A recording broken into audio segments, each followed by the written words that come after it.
Yeah, he's Well, slipping I went to fast. school with him and so I knew him a little bit. I was really hoping he would be very successful, but it's just not turning out like that. No. Yeah. I think everybody does. Yeah. Joe Carroll, this is correct. Yeah, that's a different, that's a different kind of If bill. they fire him this year, he gets 15 million, but if they wait until 2020, he'll only get 10 million. Okay. You ready, Julie? Sorry. Good morning. We'll call to order. Julie? Dear Lord, thank you for blessing us with this beautiful day. Guide us as we go through this meeting to make good decisions and watch out for all constituents in Hillsdale County. Let us be good listeners and good learners.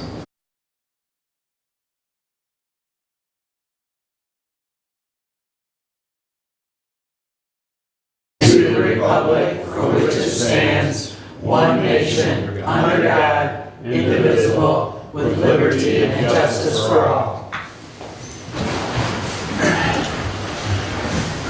Okay. Thank you, Julie. That brings us up to public comment. There will be another one at the end of the meeting. Bill, would you like to? It is. I spelled it wrong. Good morning. Good morning, Bill.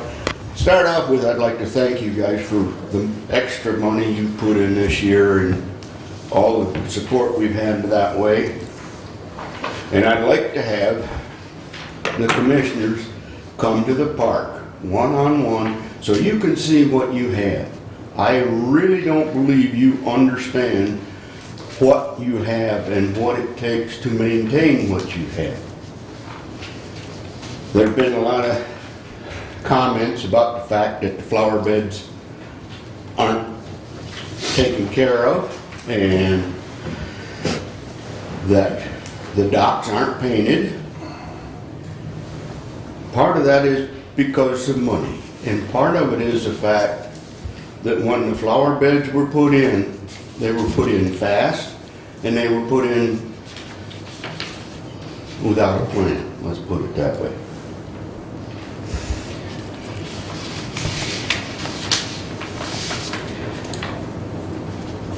Yeah, you lost my whole train of thought. The other thing is the ponds. We kind of have lost control over the ponds because the stacks that control the height of the ponds are the boards at the bottom. The boards at the top aren't too bad, but the boards down by the bottom have gaps like that. So basically the water runs right from one pond to the other without any control, which puts most of it right out in pond 6, and pond 4 doesn't get in. We're working on that. We've been working also on cleaning up the path along the side of the bypass. We had a donation from the Wallace family, and we used that money to use equipment and get some supplies we needed. That's in the process of finishing. What we've done is made it so that a wheelchair or even a golf cart can follow that path all the way down. So somebody from medical care, they want to bring something out there, they can use that, and they can enjoy the pond too. Why don't we get the flowers and why don't we get everything, the docks? Oh, the docks need to be painted. Well, the main problem with the docks is they were painted. They're treated wood. They're on water. and they were painted. The paint started coming off in strips like that. Okay, if we paint them now, what's left will come off, and so we'll have the same thing, only with a different color. Hopefully by next spring, early summer, we can get the old paint off, get them sealed, and they won't look quite so bad. There are a lot of other problems out there, but the main thing is, you heard it before, we need about $10,000 increase in the budget. We cannot maintain what we have with the funding we have. We can take care of everything but there's not enough money. We're basically running the park on the backs of the workers. Benny puts in probably half again as many hours as what he charges for. I know I put in a lot more hours than I charge for. But we do it because we are dedicated to that park. You have one of the best parks in the county. It's a historic park in more ways than one. It has the facilities, if they are taken care of, to be one of the nicest parks in the state. If we were able to do what needs to be done. We have not been to the park at Hemlock. We haven't done anything out there other than pick up some brush in about 3 years, and maybe once a year before that. It needs a new sign. What it really needs is to be turned over to somebody else or sold. There's not enough activity out there to justify having it. We still mow it, but there again, if we had the time to do what we needed to do out there, it might get used a little bit more. But our main problem is labor. We have all that brush. For 3 years, we didn't trim any brush. We lost about 5 acres of park to brush. We're finally getting it back now to where it's manageable, but it's taken a lot of work. I guess the main thing, I'd like to have each one of you come out there, or come out as a group, so you can see what you have. I don't think you realize what is there and what could be there. Any questions?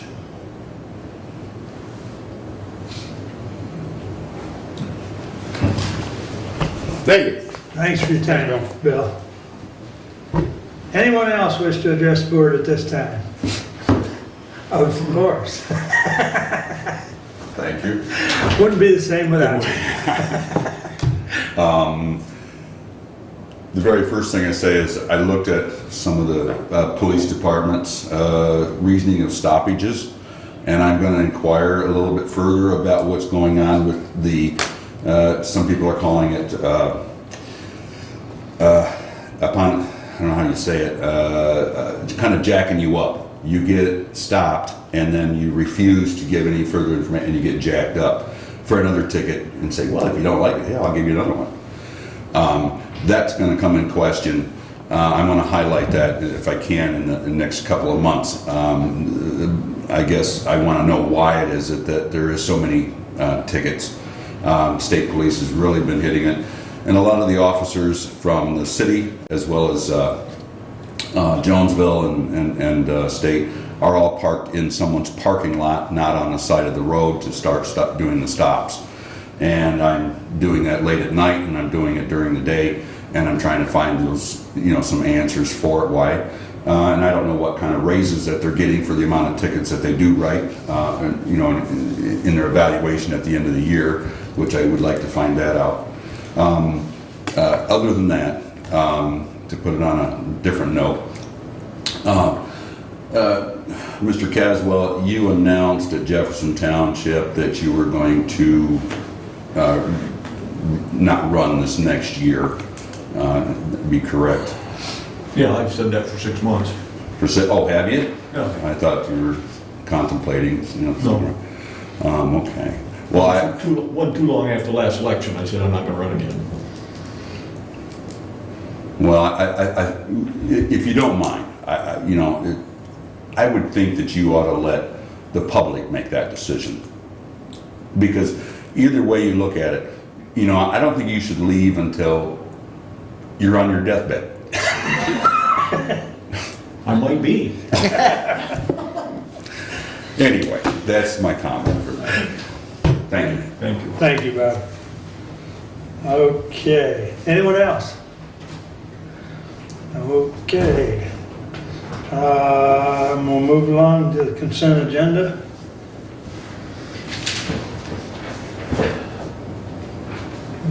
One item. Yeah, I'll move to approve that one piddly item. Support. Any additions or corrections? Hearing none, all those in favor signify by saying aye. Aye. Opposed? That is approved. Correspondence is listed. Any comments on correspondence? Well, I'm just going to make one comment about the MAC opposing, when we went to the MAC conference and they set their policy for the year at that conference and we all vote on it. Mm-hmm. And they voted to not allow people to, they don't support allowing commissioners to run nonpartisan. And there was a big debate about it, and the thing that happened was, they just got overruled. Tim and I actually supported them to be allowed. Some of the districts are so small that people feel like it's a deficit to have to run as a certain party. And they just want to run as nonpartisan like judges. And, MAC, we voted on it. We actually had a count vote on that because it was so highly, debatable amongst the people. And they did vote to not support that. But I think people should be able to run however they want. But they can make the offices nonpartisan. That the county commissioners could vote that. Like we could vote to make the elections nonpartisan. And they didn't want to support that. But that's what that's all about. But some of the very smaller districts, like up in the UP and stuff like that, they just feel like they need that, they need that option. I don't know. I wasn't opposed to it, but... Well, they can run. They can run as independents. They don't have to run as a Republican or Democrat. They can do that right now. Yeah. That's probably why they did it, but I don't know. They just felt like they just wanted to declare all the offices to be nonpartisan. Why do they not want to have people identify as a Democrat or a Republican? They're trying not to alienate people, I think. They're trying not to alienate people. They're just, but I feel like even though you say what party you are, once you're elected, you're representing everyone. You're not just representing the party. So, I don't know, but they felt... I got elected to go up to Lansing. The next time, when I ran for the Senate, I got 80% of the vote in this county. Well, that means there was a whole lot of Democrats that voted for me. Of course you represent everybody. But that doesn't have anything to do with running as a Republican or a Democrat. Yeah, I don't know. They just feel like they need to have that option of making the offices nonpartisan. As soon as you take your first vote, you're gonna have people alienated. I know. You are, it's just So, reality. Well, I just wanted to explain, I'm not saying, Yeah, one way or the other, but that's what that's all about. And so they had an actual count vote on that policy, and they decided to keep it the way it is currently. yeah. So Is it there a- didn't pass by much. Is there, Yes. is there a House bill or a Senate bill that is proposing that? Is that why they've come out and, Yeah, okay? yeah, they're gonna, so now they've gone to their legislators and they're gonna try to get that to go through. Hmm. But it's not saying that it has to be, it's just saying that you would have the option in your, county if you want to do it that way. When the boys in Lansing decide they want to run as nonpartisans, then I'd be fine with Yeah. them telling the rest of us. Until I that don't- time, they can keep their mouth shut and stay out of our business. I don't foresee it passing in Lansing. I don't think it'll pass. So that's why Mac didn't support it at the conference. The other piece too that I want to clue you in on, just so you know what's going on, the House is getting all excited, and the Senate to go to change our terms from 2 years to 4 years. Okay? I get Getting that. all excited about that. Well, I'm going to tell you the other piece, the other shoe that's going to fall. If we go to 4 years, and this is the reason we were kept at 2 years ago, is so we wouldn't run against anybody in the House. Right. Because we're up every 2 years. So if we go to 4 years, then what they're going to do up in Lansing is they want to change the House terms to 4 years. And that is absolutely wrong. Our country was founded, our forefathers are a whole lot smarter than we are today, was founded on the fact that you create one house that is somewhat removed from people, and that's the Senate. 6 years or 6 years out in Washington, 4 years in the state, where you don't have to run for election. So you're somewhat removed. Then the other house was created that you are in constant contact with the people, and that's the House, every 2 years. And I would respectfully and humbly say to all of you, the only reason that people don't want to run every 2 years is because they don't want to go out and meet the public and talk to them and listen to what they have to say, because you're constantly on the hot seat when you do that. And it's good. It's good to have one house that way. And I've been in both situations, and you do get removed. Even in a 4-year term, you get removed from people. And in a 2-year term, I think it's great that you do that. And if they change us to 4, they're going to change themselves to 4, and that is absolutely wrong. That opinion and $2 will get you a cup of coffee. Hey, and the new Palace Cafe is open, whatever the, That's I don't know what the new name The is. local eatery, Okay, so we can go get our coffee. right out the You door. want Starbucks, Big B, or Jelly Beans? They're too expensive. $2 won't even get you half a cup there. Okay. Anyways, moving right along. So I guess I don't need to talk about those House bills and Senate bills about the change in terms. You've taken care of that. Did everybody get a action alert from MAC on that? Yeah, Yeah. Okay, yeah. okay. 'Cause I saved it just in case, but good. All right. Anything else on correspondence? All right. Need a motion to approve the regular agenda. So moved. Sport. Any additions or corrections? Hearing none, all those in favor signify by saying aye. Aye. Opposed? Regular agenda is approved, and that brings us up to Kim. Good morning. Good morning. All right. You have, We are coming up on the end of the fiscal year for the MIDC. So I kind of wanted to touch base. I've been working with Derek on the budget portion of it. Our numbers were correct up and through the end of the third quarter. So this quarter, we've had some, I think, misappropriation of different line items, so we're just trying to get those all straight. I keep track of what I believe that is being spent, so I have that as well. And then obviously Derek and I will coordinate with that.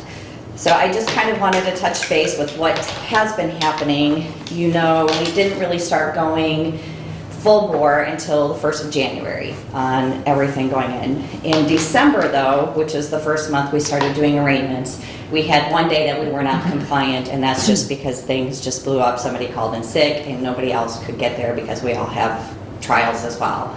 So at the last minute, it was really hard to cover, which was no big deal. Obviously, I brought it up with our MIDC rep, and she's like, it happens. We're already ahead of most counties in what we're doing and how we're doing it, so that's a kind of a plus. But in December, we had 73 new case filings and 60 arraignments, and then, so those were assigned to public defenders. In the second quarter, there were 410 new case filings, 411 people were arraigned. Of those, 225 were assigned to public defenders. Some were not assigned a public defender at first. They went to the first pretrial, maybe resolved there. So there were some different things. Some retained, some people retained, so that was an issue. In circuit court, there were 38 new case filings and 36 were assigned public defenders. 2 of them retained attorneys. These are all reports that I have to do at the end of each quarter for MIDC. They keep adding, so my spreadsheet keeps growing. So they add things in the middle of a quarter saying, we want you to track this now. And I'm like, okay, well, whatever. So, Welcome to Lansing. yeah. So, and I understand why, because they're trying to see, like they've now asked me to record probation violations and show causes because attorneys, the clients are subjected to jail, you know, possibly at those. So now we could be assigned to a probation violation, which happens quite often. So last quarter, there were 398 new case filings, 368 people were arraigned. Of those, 178 were assigned, but we have quite a few that pled at arraignments or at a pretrial without an attorney, which kind of lessens the load. And so far, this quarter, because we're up until yesterday, there have been 535 people arraigned. 105 not assigned, 57 people waived arraignments and just pled at that point in time. 19 were retained and 62 probation violations or show cause hearings. 292 were assigned to a public defender this. Sounds like business is booming. Unfortunately, Yes. for all around, the number of violent crimes that we're seeing has increased quite a bit. Normally where drugs, there's some violent crimes, you have domestic violence, things that they're violent, but we've had more serious, we've had more murders, we've had more attempted murders, we've had a lot more sex crimes. We've had the one that had many co-defendants at this point was a torture case with a gentleman that was out of town, from out of town. So those type of crimes actually have increased lately, which is obviously not in our best interest, but they have, which... Are we still tying a lot of this back to drugs, Kim? I mean, is it... Yes, Okay. the torture case, I had a co-defendant. A lot of the actions, well, I'm hoping, you know, that a lot of the actions were done while high on meth. Okay. So it was that particular case, it was just a constant use of meth. And so that led to a lot of what would happen because the gentleman had cash. They found out he had cash, they took advantage of that. Yeah. So my client pled, so this is all public knowledge. I'm not telling you anything that's not confidential or that's confidential. Right. So there is what it is. As far as compliance, I talked to Kristen last week, which is our MIDC rep, and we went over the compliance issues. The council at first appearance, as I told you, the only one we missed was that one day back in December. Everything else has been completely compliant, so we're not an issue with that. The first contacts, as I don't know what you know, under the new law, we have to make contact with clients within 3 business days. If they are out of custody, a letter or telephone call is completely acceptable. If they're in custody, then we need to go to the jail and see them within that 3 business day period. So what I require each attorney to do, as well as myself, I'm not in any different, so you can go to my files, you'll see mine as well as everybody else's, is you fill out a form that says this is the date you were assigned, this is the client, this is a general overview of what you talked about and when you contacted them. Then I keep that again in my spreadsheet of when these contacts were. From January to September, Rod Dunham had 26 non-compliance. A couple of those he was sick. Rod has issues with kidney stones, so that's been an issue. He was provided a letter saying, you need to make sure that you're keeping in compliance. I was also sick. Zach, from January to May, had 22, and Barry, from June to September, had 9. So those are our non-compliance with that. And the only other non-compliance issue we have is the interview room at Circuit Court. We had allocated $3,000 to have that changed, and nothing's been done. So that is a non-compliance issue that we will get dinged for.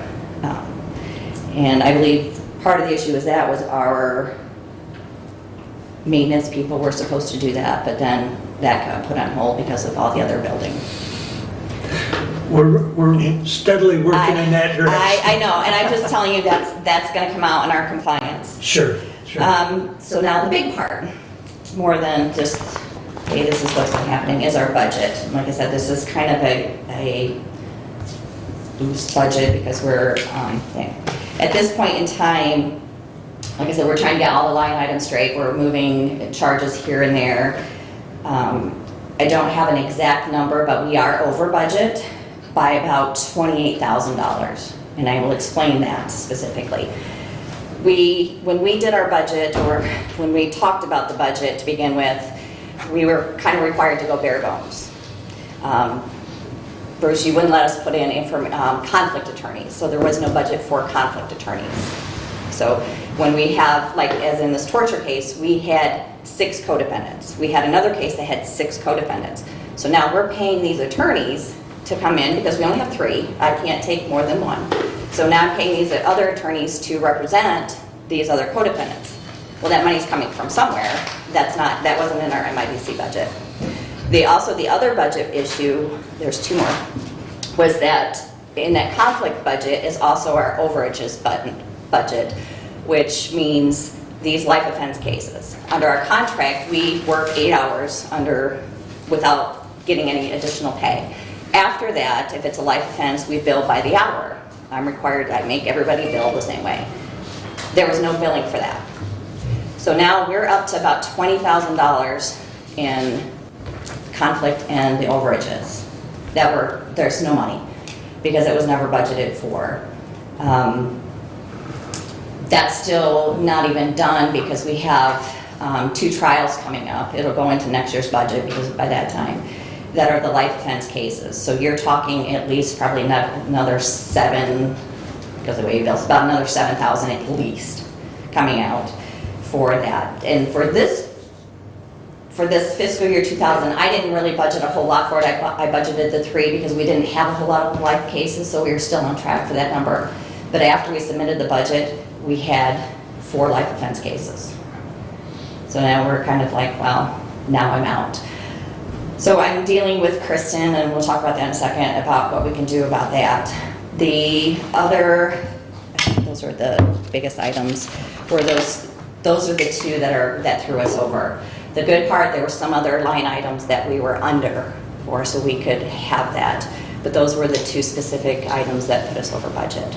During my meeting with Kristen, when she came down, she indicated that because she knew that we were well underfunded of what we were going to need, that they had talked and we may be able to get some money put back. That's the other one. In our MIDC budget, we were required to pay the $136 of what we had been paying for our contracts. However, we didn't put in a state share for the public defender contract. So as you know, the contract went up to $165, you were at $135. So the county automatically had a $30,000 deficit because that state share wasn't put in there. And it was more of kind of a learning issue, but those were the big issues with our budget, is because it was so minimal in doing that. So anyway, so I'm going to talk to Kristen and see if there's a way to get some money back. Derek and I are still working on how much we're actually over. And by the time we're done, obviously I have to record by the end of October. And my quarterly reports are due by the 10th. So it's going to be all the same anyway. But I will, as of next month, and I will come back and let you know what we found out. But I've already asked about that. So then to the fiscal year 20 budget, like I said, there's already one mistake that I saw as far as what payments have gone out. Also, when I was doing, I have my spreadsheet for expenses, I realized that in our budget for next year, there was a line item for $3,000 again for the construction of an interview space at the circuit court. When we did that, those line items, that $3,000 didn't get pulled over into the actual totals of the budget for somehow. So it was included in the plan, but it actually wasn't included in the budget. So I'm again asking Kristen about how we can amend that budget up to make sure that we're covering that cost. The other one is, again, the overages for the conflict attorneys and basically for the life offenses. The $3,000 will cover conflicts easily, so that's not an issue. The original budget that we submitted was for 4 attorneys. I can't find them. Barry quit midterm, so that put us back down to 2. I was able to hire a gentleman that came in who started in September, so hopefully that'll work out, so we're back up to 3. So your contracts that I submitted to you guys are up for review today, or signature and stuff, so I wanted to explain how those came about. So now we're down to 3 attorneys. I took the money for that. Rod and I will then be back up to the 40% that we were before. I've adjusted for that increase in the value. Knowing that we're kind of out a little money on those overages, I didn't pay us that full amount. I actually reduced ours. So there will be another $5,000 in the budget for conflict attorneys. So the money is still all there. It's just how I've allocated it out now. So that's the difference. So now we're up to at least $8,000 for the life offenses and the conflicts. But again, after this month, there's one the 1st of October, and then there's one at the end for the same client. So that's gonna be gone by the end of the month. But that's kind of where I came out when you see it. That's a little bit different than what had been proposed originally. So that's kind of in a nutshell everything that's happened so far. It's a big nut. So, if I heard you correctly, I think you indicated it was my fault we had a bare bones budget and you didn't have the money in there to do these things. Is that what I heard? It was not completely your fault, no. There were some items we just didn't think about as going forward with that. Okay. But Well, secondly, was- Mr. Chairman, obviously, we've got a problem here. And the problem is a result of us not having any idea what's going on in this indigent defense all year long until right now. Now, we follow our own budget every month. So I would suggest that we require the indigent defense people to submit to us every month a copy of their expenses and a copy of their income, so that we can trace each line item individually, so we know what's going on, and we could have said 6 or 8 months ago, you're over, start cutting back, you don't have the money, et cetera, et cetera. we don't have that. Well, first, do you require the public, or Mr. Brady to do the same thing for his office? I can't hear you. Do you require that of Mr. Brady for his office? Yes, we follow his line items. As a quarterly? Every month we do. We do it Okay, every well, month. that's what I'm asking. I'm trying to make sure that I'm consistent with what everybody else is doing. Well, Every month. Okay. I guess my question was, you're filing a quarterly report Yeah, with the Yes. state? I would think that would be sufficient. Never seen it. Well, Derek has I the guess phys- that was gonna be my comment before Bruce made his, but we should have eyes on Okay. that quarterly report, and I think that would be very Okay. helpful. And that's not an issue because Derek officially does that because Yeah. that's what it is. And I go through and like I said, if my numbers aren't the same as Derek, we sit down and we do that. I don't have an issue with giving, I can give you every single one. We've amended once already because reapplying numbers into different areas. I don't have an issue with doing that. I can provide, Yeah, you know, I I think the can. quarterly report would be better than what we've had. No, and I don't have an issue with doing that. I'm new to doing all of this as well, so whatever you ask to do, I'm good with that. I think we're all new to this, Right. and I don't think there should be any blame per se on No. any of it because it's growing pains. Yeah, no, and I agree, because we all sat down, we did it as a big group. And so we were trying to figure out, there were certain items that were not, because of the fear that the state isn't going to pay us, or this isn't going to happen. And we didn't realize exactly what was going on. So that's why it was what it was, and Kristen had indicated that yes, we may be able to recoup some of that money, which would be great. And most of it is the local share. So I'm Yeah. gonna try to wiggle around that And I'm one. sure Kristen is dealing with changes on an Yes. ongoing basis. Yes. So even the state is going through growing pains on this. Right, and so when I did the budget for this year, I was trying to take into account all those issues that I was seeing before. But again, the only one I was way off was the life offense cases, because it has gone up so dramatically. I've had 4 since April. I've had an attempted murder, I had the torture, and I had 2 sex crimes. And then Rod had 1, Barry's had 2, so we've had. So I'm gonna make an assumption here. Okay. But I'm assuming when the group worked on this budget, you were looking at past case numbers. Correct. And I believe you indicated that we've actually risen on those case numbers over the year. I don't know, because I didn't track anything in the prior years. I only Okay. began tracking specifically since December, but Okay. more specifically in what's been going on with cases, when they've closed, how many we have pending, all of that since January. So See, it- I was just trying to get a feel for, if there was less cases last year and the year before, then the budgeting Yeah. would have been skewed. Right, Yeah. yeah, no, and exactly. The conflict, I don't know how the county budgeted for those conflict cases, because everything went through Judge Smith as far as payments go. I know what the contract was as far as our payments. I don't know how you budgeted for anything else, but that wasn't included, and I think that was something we just didn't think about or wasn't in there. So our budget was extremely minimum. And I mean, we were below even some of the smaller UP counties. So that are in the same structure as we are. And that's why our budget doubled, is to make sure that we had what we needed.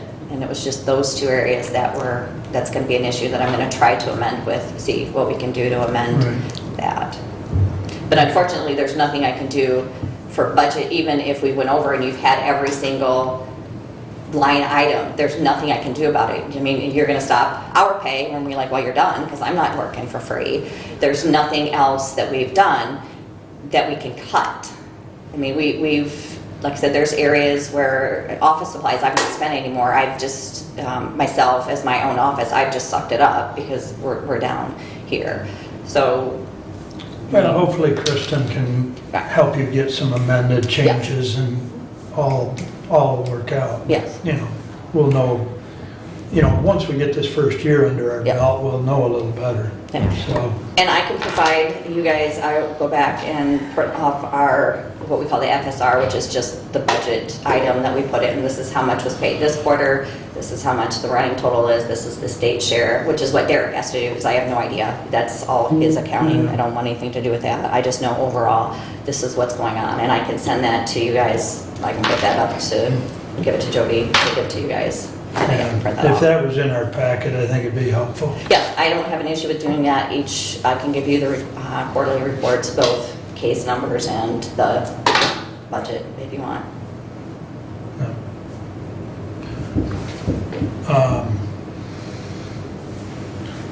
I was gonna suggest we take up the 2 action items while you're still here. Okay. Unless there's further comments or questions. And, I mean, you're all free to contact me saying, hey, what's going on? In the meantime, hey, I've heard this, because there's all kinds of junk out there that goes through that's not accurate. So I just want to make sure we're all straight. Anybody that doesn't know where our office is at? It's right next to the bar, which is perfect on days. I don't drink really, but I could. They do serve good food there. I know they do. They do.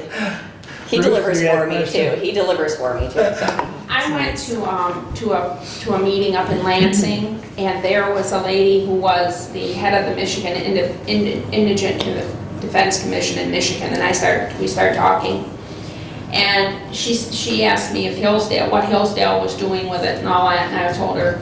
And she said a lot of the counties in the state haven't done anything with indigent events, or haven't gotten it off the ground or aren't doing anything with it, and I told that to Commissioner Caswell.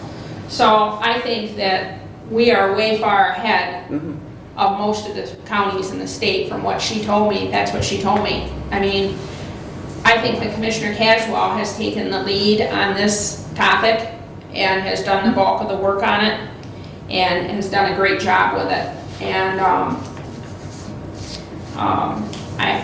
I think that, like you say, it's growing pains. This is the first year. We've never done it before. It will improve and we'll get going and it will be right going forward. But I think that Commissioner Caswell should be commended because he's the one that did all the work on this for Hillsdale County, and a lot of other counties haven't done anything or are struggling to get it off the ground, so. No, I agree. Branch counties just now even hired a public defender. They're going to an office, but nobody will work for them.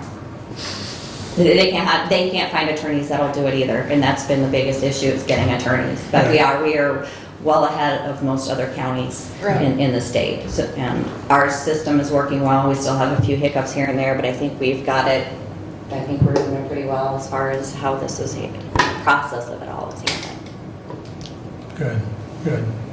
Anyone have any objection to taking up those action items at this point? No. Bruce, if you would, please.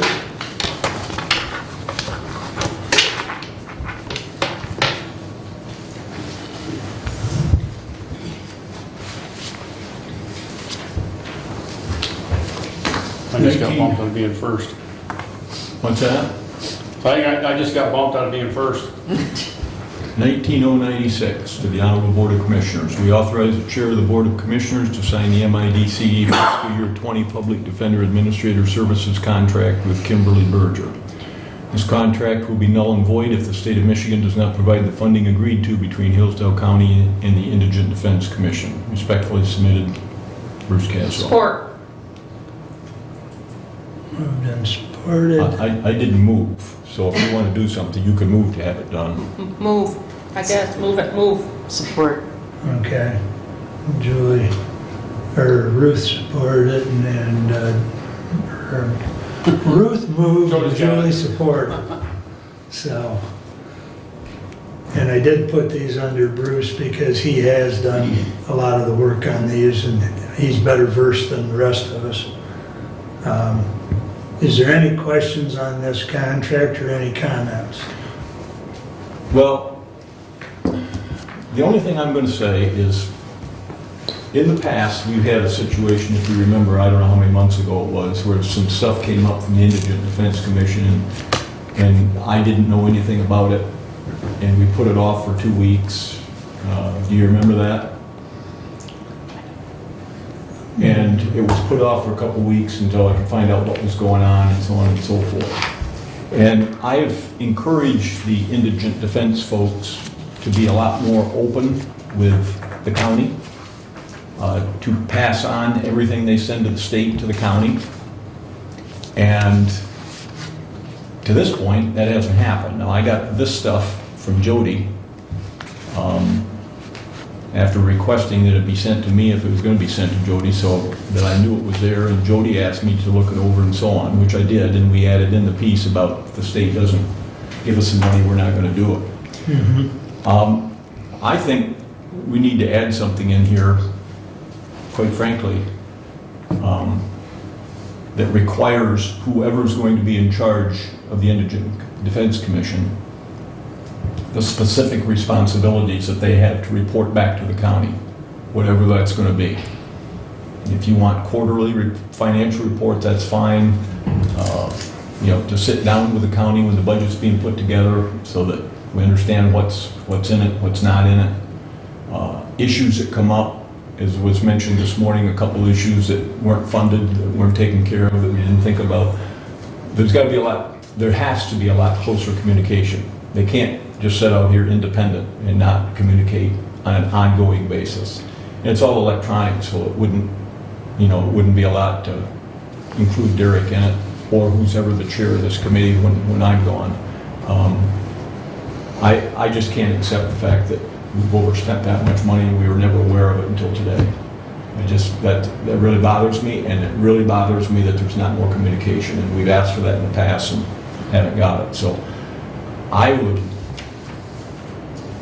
urge that we do something like that, include something like that. And if not this year, then we include it next year and make sure that it's in the contract. So that everything that's in here is good, and it's all in terms of running the program and what the pay is going to be and all that and everything. But there's nothing in here requiring any kind of communication back with the county. And I think it needs to be in writing and it needs to be there. Bruce, I'm sorry. Kim, I'm glad you stepped up because I wanted to, we've got some clerical in that first paragraph that's got to get cleaned up anyways. But my question to you is, could this be taken up at the next meeting and signed at the next meeting, or does it have to be done today?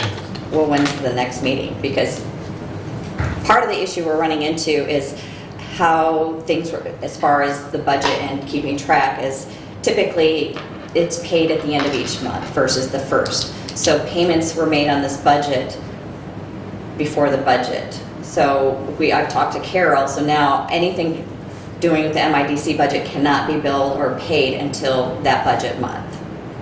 So it has to be at least the first. That way it's going to kind of stop a lot of trying to figure out where payments were made and what quarter payments were made, which was the issue we were having before.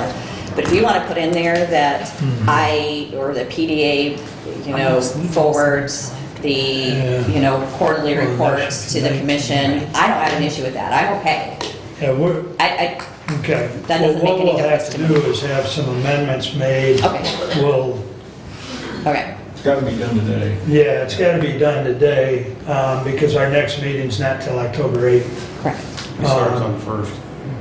So, Right. yeah, and even the clerical and Okay. the date on it says 2018, it should Yeah. be 2019. Okay. So we'll make the amendments and the changes, but we'll hopefully approve it today. Okay. No, that's fine. I mean, that's. But I think the one line we do need to add is something we already discussed about as far as the quarterly Yep. reports.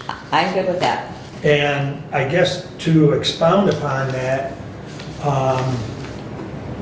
much like with Mary Beth from Lifeway, she actually not only provides us a quarterly report, but she comes here physically Okay.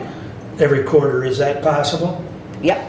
Okay. I don't have an issue. Like I said, I'm trying to, I hate accounting stuff. Well, I think But that, I'm trying to figure out what you guys want and what I need to do, because this is obviously on a much bigger scale. We're Yeah. almost $500,000 at this next budget. So I want to make sure that you guys are all good with it, that the state's good with it, and then everything is being used appropriately. But all this information has to be to us a month ahead of time. If we have questions, if there's things that come up, and so on and so, we have to have time to be able to talk about that, change it, and then bring it back. And bring it to us Okay. the last meeting, we have to approve it today, we don't have any choice. So it's in place, otherwise they can't get paid. That's not acceptable. Everything has to be done earlier, and there's got to be a lot better communication, not just with the finances, but with everything. Right. And that needs to be spelled out. Right. And I'm good with that, and I haven't provided you that stuff. And that's my fault. And obviously I take responsibility, that's what I did, and. yeah, and I don't, like I said earlier, I don't think there's any reason of blaming or anything on anybody. We're all working through this. Yeah. I think we've got to find out what works better. Yes. So like this contract, if it had been to us at the last meeting, so we could have worked on it Right. and then approved it today with the changes, it would have been a little cleaner. When did just because I'm not remembering, when did I give it to you? I don't know the date I wrote it, so. You gave it to our office after the agendas had been sent Okay. out for the last Okay, meeting. not a problem. I just was, because I'm waiting also on, I gave them the contracts out at the beginning of September, and then I have to keep following up saying, hey, you need to get it to me, and Okay. I did write a policy book, and it has to do with what's expected of me and the attorneys, and I can update my policy book that has these things in it that you're requiring of the PDA or me at this point in time. So Right. I don't have an issue with updating that. Okay.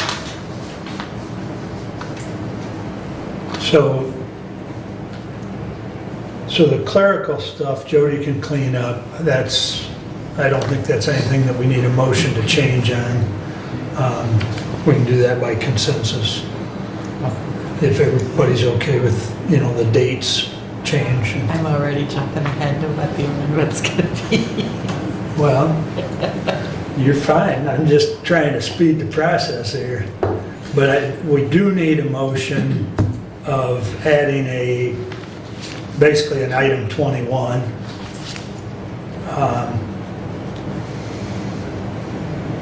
Seeing how all the items are numbered, unless you want to stick it in somewhere else, Bruce. No, that's fine.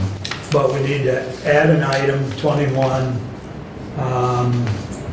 basically stating that we will be provided a quarterly report and Kim will report to us quarterly. Okay, so section 21, I will move that we amend this contract, add section 21, which will state that every report, financial and any other reports reported to the state of Michigan will also be given to the county of Hillsdale at the same time that they're sent to the state.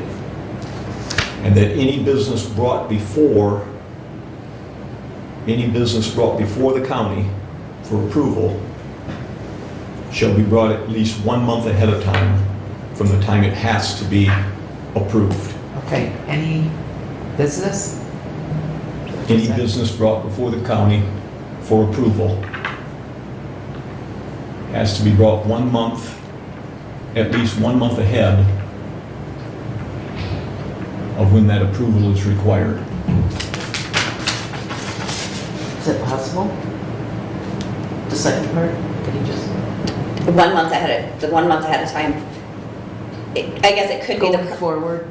yeah, oh, yeah, I mean, well, the budgets aren't. What we report to the state is I can't give it to you a month ahead of No, time no. but at the same time, Right. that I'm forwarding it to the state for their approval, because they have to approve what we did too. I can forward it to you, to Bruce or whoever that you wanted, hand it to Jody, I don't care. Yeah, I think the 1 month ahead. For contracts. I think Yeah. contracts is what Yeah. really you're referring to. Yeah, Okay. that's. Yes? Anything that we're going to need to approve, Well, Okay. get to us ahead of Yeah. time so we have time. My goal was to get it to you at the beginning of September, but trying to get the Rod and those guys to get it back to me I is. mean, at the very least, it needs to be The meeting. a full meeting ahead. Right, So that we're not trying to look at it and approve it and Right. amend it or whatever At the that's same fine. time. at the same time. Yeah. So your quarterly reports, if you would, Kim, just, I guess, email me the dates that you submit those. Okay, And then what I can plan on doing so that we've got those, because you'll submit those to us at the same time you submit them to the state, then I'll try and get with you to schedule you Okay. on standing order, like the meeting Okay. after we've received those. okay. So what I'll do is I will just, when I submit, I'll just CC you on the email that That'd be I'm fine. sending out. Again, which isn't a big deal. They're due by the 10th. 'Cause- So like this one will be due by the 10th of October. The Okay. the final fiscal would be by obviously the end of, they want it closer to middle, but no later than the end of October. Because that way, I normally try and get with Jody or Marnie to set up who's on standing Yep. order. And that way you'd be on standing order at least Yep. a couple weeks after we've had a chance to look at them. Okay, So, yep, that's fine. I Okay. will have one, like I said, when I go back to my office, I will email you that I have. appreciate it. These are, All right, I can give you everything that I have. yeah. These So are, I we've mean, I got can, a motion on the floor. Did we get support? Nope. Support. Bruce supported. Now, this is the amendment, right? Yeah. Yeah, the amendment for item 21. Okay, Yeah. okay. I just provided, those are the numbers, because we're required to report actual numbers for the public defender stuff, not just budget. So those were the quarterly reports that I've submitted this far, as far as the numbers. That's what I was reading off earlier. This is how many cases were filed, this is whatever. So that's half of the reports that are going on. All right, I'll leave these with you and you can send them out to everybody. Then we've got those. You can just scan them and send them out. Okay. Thank you. Can you read the amendment? Jody? 'Cause I don't think it's clear, and I might want to amend the amendment. Okay. Well, you tweak it. Yes, that's what I mean. Caswell moved to add item 21, that states, every report given to the state of Michigan will be given to the Board of Commissioners at the same time, and any business brought before the county must be 1 month ahead of when approval is required. Is it a month or a meeting? The motion was a month. Month. And, you know, that's one of those things that I don't, you know, a month, 3 weeks, 4 weeks, you know, as long as we've got time to review it, you know, we can't have these, I think the point is we can't have them the same day we're trying to approve it. Right. So, I agree. But 3 to 4 weeks, a month, you know. I think it should just state the meeting before. So like if we would have had this at the last meeting, then that would have given us 2 weeks Okay. to review, and then we could have passed it today. And I Is the think maker of the that's, motion friendly with that? I don't care. I think it's the meeting, the My goal prior would be, meeting. my goal would be at least a month, that's what this one was, but unfortunately, trying to get everybody But this then the done. timing. Absolutely. So I Yeah. just think that it's Yeah. a little bit Well, when you use the word ominous to must- say, In here, and Yeah. there's no flexibility.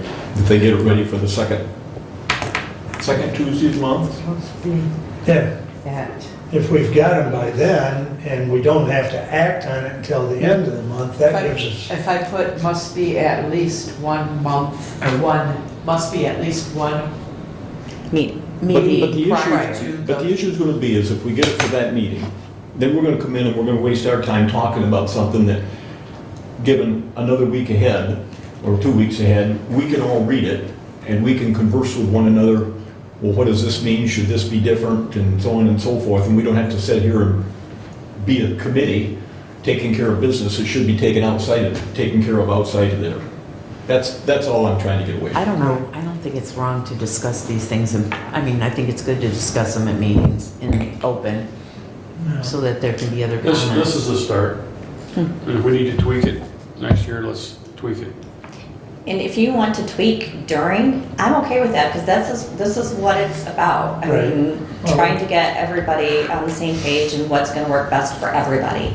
I mean, I'm not about doing that. I mean, I sometimes have to tweak, like, my policies because things come up and people aren't clear. So, I get it. so So what have we got now? Month? it must be at least one meeting One prior. meeting. One meeting. The prior meeting, it Prior must, So meeting. if you need to have something approved by October 1st to satisfy the state's requirement, then it has to be to us by August 1st. No, no, October goes back to September. yeah, but First just, meeting in September. it would have to be by the first meeting in 1st. September. September 1st. Yes, Yeah. because then it would, we'd have it, and then we'd be able to pass it now, and then it would be in effect for October 1st. Right. So if we have at the prior meeting that it needs to be, before it needs to be passed, then we should be fine. But you gotta have it to these ladies prior to the meeting, Right. because they've gotta put it in the packet. Right, So you get and into you that whole understand bit. the process. Yeah, no, That's no, what I do. mean. Okay. Just to say a The month packet ahead. goes out the Friday before the meeting, Right. so it And would I've have also to be in got- that I'll leave the packet. motion as it is. I appreciate the comment, but if we do it just a month ahead, September 1st, Yep, we may have a meeting that first, early on in that month, we may not, but it gives us all time, just like you send us out the reports from the building inspector's office, we see it ahead of time, we got questions we can ask. That'll give you guys time to ask questions if you want it, and if you want to, and when we come to that meeting, we don't have to go through 35 minutes of conversation about this, that, and the other thing, so. Okay, my question then would be to you, so everybody's clear. Am I giving it to Jody? Or how am I submitting this document, or these documents? Do you want me, just like I did like before? the contract that's before us? Yes, do you want me just The to hand them reports. to, Well, Do you want the reports to come through us to you, or do you want her to email them directly to you? I think. well, I like think those we reports, could I do- can It should go CC you to on the it. chair of the committee, whoever that is, that's overseeing you. And then that person, just as Commissioner Gaines gets a report from the building inspector's office and disseminates it out to everybody. Just as you get from the Okay. The guy that looks at dead bodies and reports it out to everybody. That's how it's gotta be handled. Yeah. It's not because it's me, I'm gonna be gone a year, but whoever's the chair of that committee, that's who she has to communicate with. I'm not asking about the quarterly reports, because I already know that. What I'm asking is these contracts where you're asking me to submit something that needs to, an action item. That's what I want to make sure. Action items should be submitted, probably wouldn't hurt to submit them to Jody and Marnie both. Okay, And that way, between the two of them, it will get okay, in our packet. okay. And I just want to make sure I'm clear of Yep. what it is you guys expect from me. Okay. I think we've got that one cleared up. Okay. So are we staying at 1 month or one meeting prior to the meeting? I'm leaving the motion the way it was. At 1 Until month. it gets voted down and we'll do something else. We'll stay that way. So, with that said, any further discussion on the amendment, which is item 21, talking about the quarterly reports and information being to us one month ahead, such as contracts? Any further discussion? All those in favor of the amendment signify by saying aye. Aye. Opposed? Okay, that passes. Now, is there any further discussion on the contract as a whole?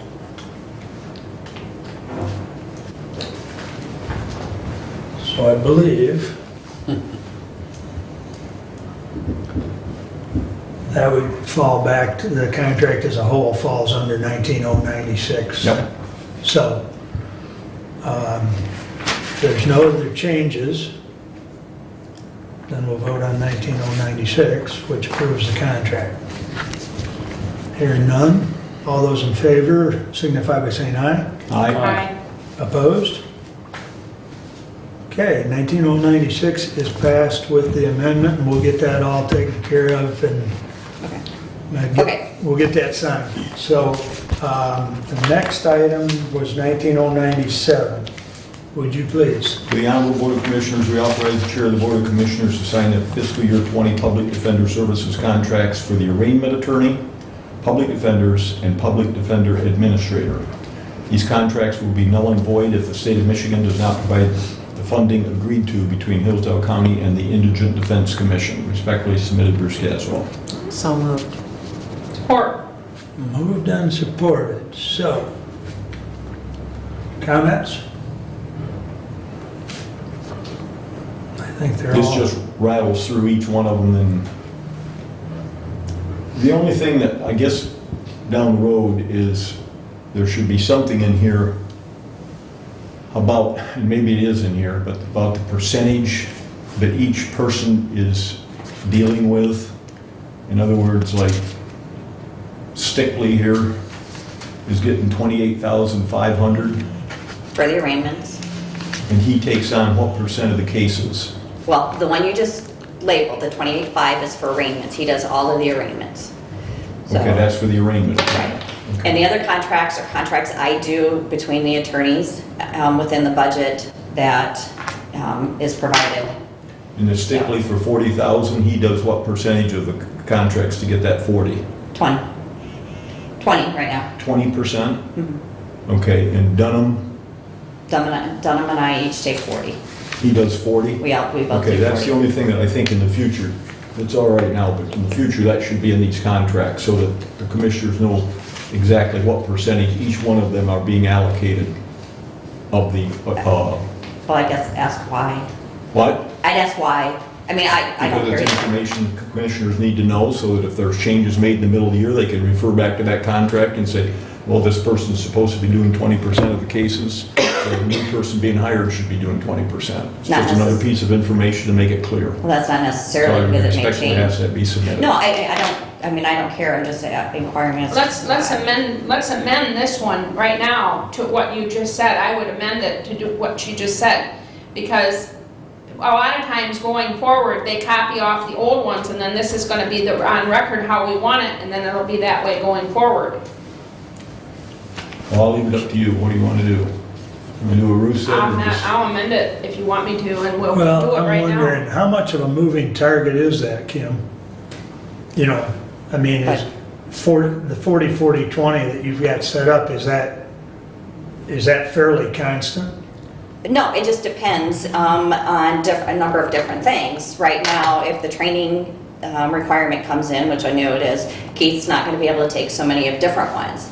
So that's just kind of as an estimate. It is not, Rod's going to get exactly 40, I'm going to get exactly 40, and Keith is going to get exactly 20. It's just put in there because you always made us do that. I recall some of the other legal contracts that we have those percentages in there. I remember that. Okay. So it seems like this would follow form to what our other legal contracts are. They would all follow in the same form. I don't believe last year's did it because the change in the way we did it. I just did an overall budget of this is how much the PD contract is going to be. But right now, we're talking about Exactly going what forward. percentage of the I cases understand what we did they're last year, but right expected now, we're to talking cover. No, about. I get it. Right, right. And right now, there's not anything in there to indicate that. So if we simply, if you decide you want to do what Ruth said, we can simply say Keith Stickley shall be compensated at a rate of $40,000 per annum to cover 20% of the indigent defense cases,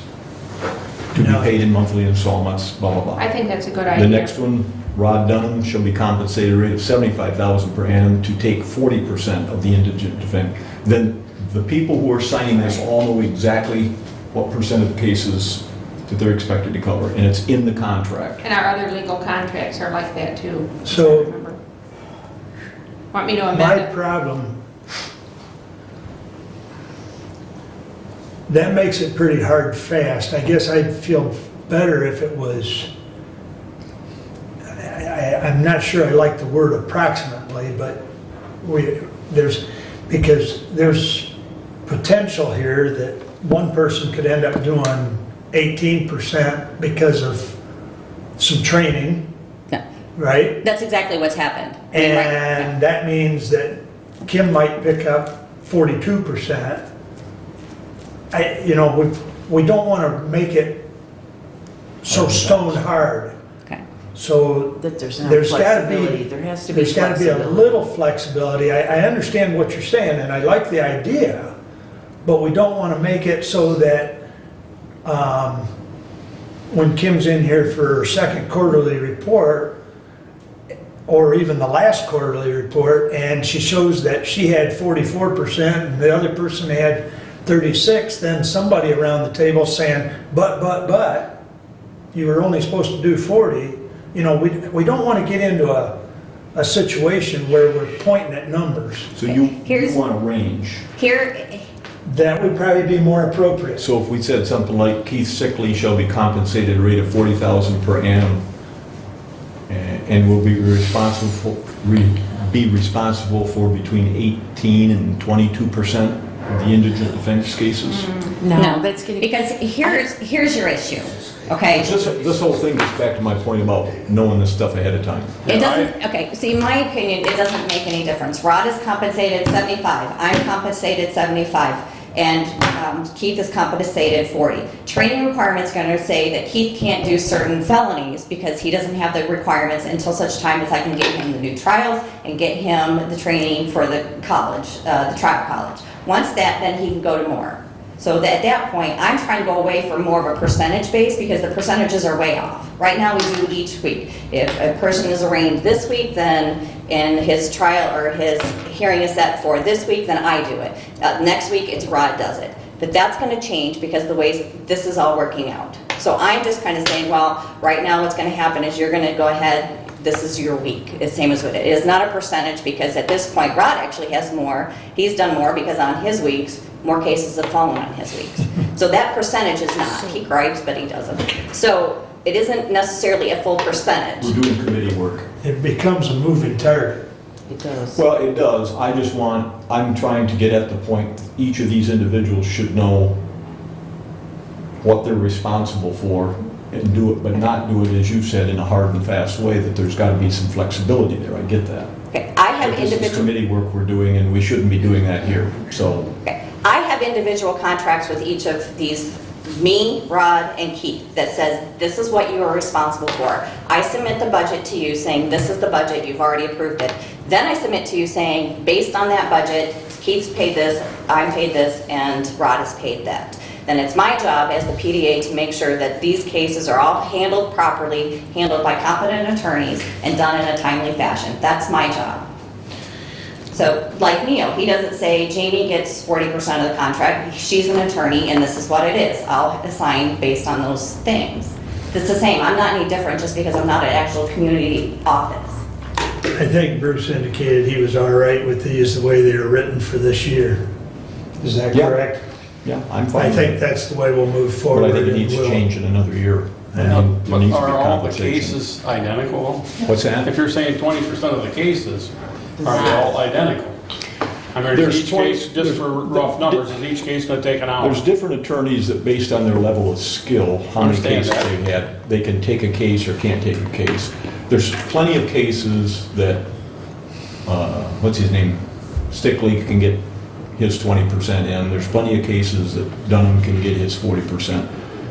That could happen.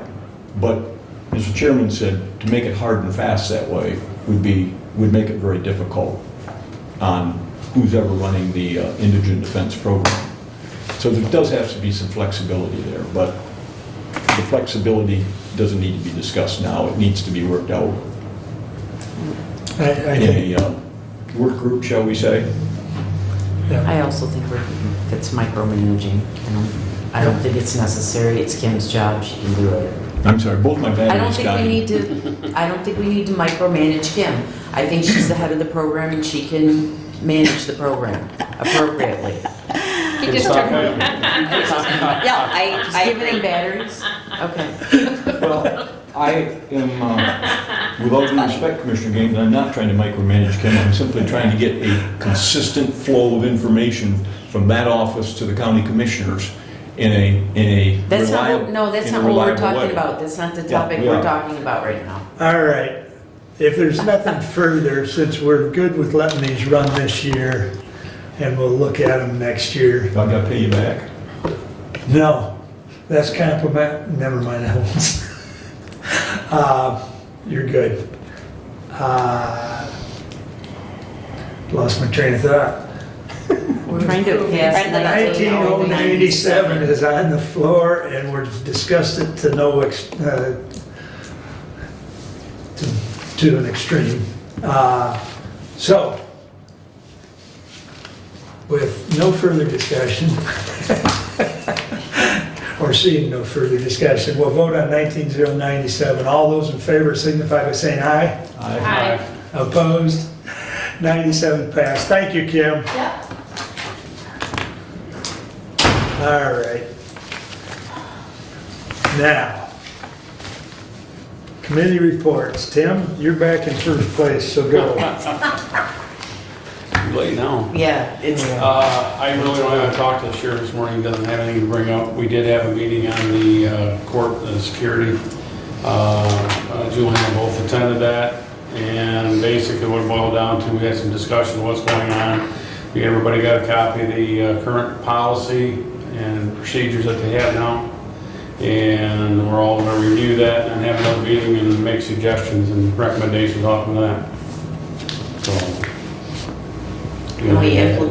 we implemented some drills in the meantime, which some of the county employees have gone through already, as far as like fire drills, those type of things. Having those done, so before we have the next meeting, that we can reflect on that stuff too and how it went. So, it's good. It's You're good. speaking a lot better now, you're not muffled anymore. Oh, thank you. I'm glad. If I knew batteries were his problem, I'd have handed them to him quicker. Well, I'm glad you had those on hand, Mark, for the rest of the meeting. Don't get Okay. old. That's all I have. Unless somebody has any questions. Any questions for Tim? All right. Julie, that brings us up to you. Okay, I'm gonna let Nick come up first, to give us I see a him hiding back there. overview. Good morning, Nick. Yes, he's been patiently waiting. Not hiding well enough, am I? Okay, so about a week ago, I emailed out to the whole board the results of a subcommittee meeting we had with Commissioner Gaines and Commissioner Brown concerning certain items, and in particular, that's what I'm here to do today, is discuss that email as far as if we want to proceed at the next meeting with following through. We need to act on certain things moving forward because we have agreements with the local townships and cities that end at the end of this calendar year. So I would like to get some approvals on whether we update the fee schedules or keep them the same. I sent you the proposals, and then assuming we change them, obviously that'll require commissioner action. And then the updated agreements to allow me to sign on behalf of the county would also have to have commissioner approval. So I'm just here today to discuss, if you've had time to review those, if you have any questions, recommendations to them, proposed fee schedules that I sent out, both on a day-to-day basis for printing maps, printing record cards, various items we print to the general public, realtors, title companies, whatever, and then the services we offer to the local townships and cities. So I'm assuming that covers your costs, the fees that you... Yeah, I mean, it really, I always say it covers generally about 1.5 employees generally, at least to the local townships, and then whatever our revenue on the day-to-day operations since the implementation of GIS years ago has kind of gone down a little bit because we're not printing the 36 or 30-inch maps that we used to print and all the time. Now we can print little 8.5 by 11s at a reduced cost to the general public, or they have access either through subscription to the GIS website, or we have a free version that anybody can view and get less data, but still enough data that satisfies most questions. So that would be the first, because then what I like to do generally is follow up with the local units. Here is the updated fee schedule or agreement. Give them at least a couple months of meetings through the end of the year to decide if they want to continue services with the county or not. And then as of the first of the year, then the day-to-day fee schedule will take effect. If we do nothing, then obviously that fee schedule would stay the same, but we do need to address those agreements with the local townships and cities. Sometime, like I say, by the end of this year, or the end of the end of this year, so we'll need to get them out. Like I said, a couple meetings generally is enough time for them to review them, ask any questions of the county, and then decide as a local. We have full participation for the first time. This last couple of agreements we've had in the last 6 years, we have 100% of the townships and cities that enter into these agreements. Generally, we've done a 3-year period. Don't ask me why. It's just a number we came up with years ago, 3 years at a time. So, any questions on that? And the other item that I would like to get general consensus, we don't need action even by the end of this year for that, is updated imagery. We're at our 5-year window that we years ago decided we would like to get updated imagery every 5 years. And there is the agreement we have, or an option with the state to get reduced rate on aerial imagery that otherwise we'd have to go out on our own and acquire and go through all the quality control checks that takes hours and hours to go through. So under that agreement, what we would simply do is provide the state and any state agency access to our parcel data, in particular is what they want, parcel data, for them to use in their, like MDOT, the DNR, Treasury in general. And at that, we have 2 options of what we can do. We can either get a 12-inch imagery at no cost to the county, or we can buy up to a 6-inch imagery, and I estimated, based on prior years, that would be about $53,000 to the county. Now, having said that, we have a mapping aerial replacement fund that has accumulated over the years, set up before any of us were involved, and that has currently about $56,000. So we would not have to seek any money from the county general fund or from the local units to upgrade the 6-inch. And then, as we did 5 years ago, where we got 12-inch imagery at a reduced rate, we would give the option to the local townships and cities to buy up to actual 3-inch imagery, if you go with what I'm recommending. And that would be, I can't remember what the cost is, but that would be an option. And along with the letter explaining the updated agreement, I would also add, if the commissioners approve to do that, that I would offer them that buy-up option and give them the diagram showing their various options. Just so you know, Ruth and I met in committee with Nick, and we are bringing this forward to you. What are you This is our recommendation. recommending, that you raise the fees, leave the fees alone? or Raise them. Raise them slightly. It's in your We- email. Is there we did- roughly a percentage you're going out? No, What in the email. what I'm doing is increasing, we're proposing reducing our day-to-day operations to the local units down to $1.20 a parcel. We're at $1.30 right now. But in return, we're proposing increasing the tax bill printing to 50 cents a parcel as opposed to 30 cents a parcel. so, I mean, We- there we will be a always- slight increase, right? Yeah, We we- figured in revenue. Overall. But, yeah, but it's It- it- very small. If everything stayed the same, if everybody agreed and half the tax roll doesn't go exempt, this would increase revenue by about $8,000. Yeah, so it's by very approving these. small. And that's just on the local unit side. The day-to-day map printing, record card, we never know from year to year. You guys how are much okay with that's that? gonna Yeah. generate. Okay. Yep, yep, we're recommending, we met and we're recommending. The question on you said update the imagery Mhm. is 53,000? Yes, that's my estimate based on the square miles of about 622 square miles to cover the county and enough surrounding county. You want a little bit of a You buffer. stated that you got 56,000 into a fund that you could use for that, correct. and you stated that that was prior to any of us being here. Correct. How long did it take you to get that money? If you're gonna spend it on that in 5 years, if you wanna redo it, are you gonna have Well, funds it available was- to redo it then? It was around this amount when we expended about $20,000 5 years ago.